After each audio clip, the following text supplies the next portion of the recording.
अस्सलामुअलैकुम दोस्तों, आज मैं आपको एंड्रॉइड फोन की 5 ऐसी हिडन ट्रिक्स बताने वाला हूं जो शायद आपने कभी पहले नहीं सुनी होंगी। अगर आप इन हैक्स को यूज करना सीख गए तो आपका फोन लिटरली लेवल अप हो जाएगा। चलिए बिना टाइम वेस्ट किए शुरू करते हैं। नंबर 1, हिडन ऐप लॉक यानी स्क्रीन पिनिंग। सबसे पहला हैक, ऐप लॉक बिना किसी थर्ड पार्टी ऐप के।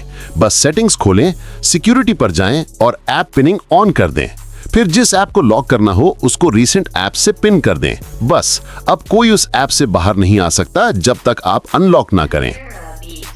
Number 2, fast charging trick. दूसरा हैक, फास्ट चार्जिंग मोड। अपना फोन चार्जर से कनेक्ट करें और एयरप्लेन मोड ऑन कर दें। सिग्नल्स बंद, बैकग्राउंड यूजेज 0 और charging speed double. Number 3, secret code for hidden info. तीसरा hack, secret Android code.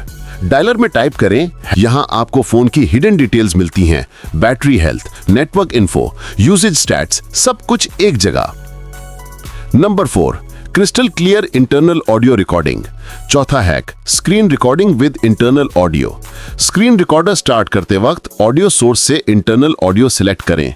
Game हो, ट्यूटोरियल हो या एप्स, सबकी साउंड डायरेक्ट रिकॉर्ड होगी, सुपर क्लियर। और आखिरी hack, ultra clean home screen trick. किसी भी आइकन को लॉन्ग प्रेस करें, रिमूव फ्रॉम होम चूज करें, अनइंस्टॉल नहीं। होम स्क्रीन क्लीन, मिनिमल और फोन बिल्कुल स्मूथ। तो दोस्तों, अगर आपको ये हैक्स पसंद आए हों तो कमेंट में लिखें मोर हैक्स प्लीज। मैं और भी सीक्रेट एंड्रॉइड ट्रिक्स लेकर आऊंगा। अल्लाह हाफिज।